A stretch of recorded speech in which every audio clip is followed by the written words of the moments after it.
جب ہم امام حسین کا کربلا کا واقعہ دیکھتے ہیں، پہلی بات تو یہ سمجھ میں آ گئی کہ امام حسین نے میرے آقا صلی اللہ علیہ وسلم کے لیے جام شہادت نوش فرمایا۔ امام حسین کس کے لیے شہید ہوئے؟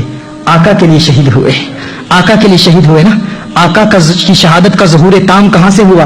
امام حسین کی شہادت سے ہوا۔ امام حسین کی شہادت کو اگر ہم بنظر غور دیکھیں، امکانہ نگاہ سے سمجھنے کی کوشش کریں تو خدا کی قسم ہم دیکھتے ہیں کہ تاریخ انسانی میں کوئی ایک شخص بھی آپ کو ایسا نہیں ملے گا، کوئی ایک فرد بھی ایسا نہیں ملے گا جسے تمام آزمائشوں میں مبتلا کیا گیا ہو۔ اللہ عز و جل نے قرآن کریم میں اپنے بندوں کو آزمانے کی جتنی بھی صورتیں بیان کی ہیں، وہ ساری صورتیں ہمیں امام حسین کی شہادت میں ملتی ہیں۔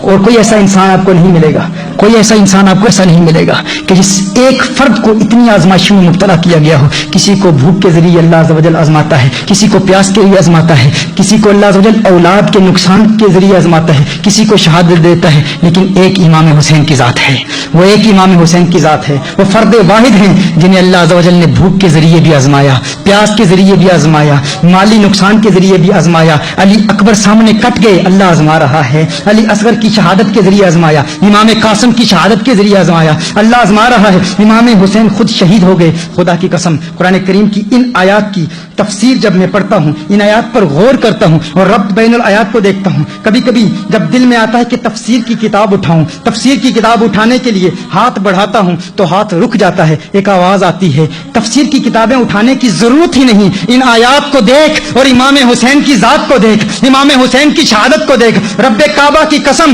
امام حسین کی ذات از خود قرآن کریم کی ان آیات کی چلتی پھرتی تفسیر نظر آتی ہے۔ The martyrdom of Imam Hussein, sacrifices of Imam Hussein, the entire life of Imam Hussein. It seems as if Imam Hussein himself is a walking, talking tafsir of these verses of the Quran.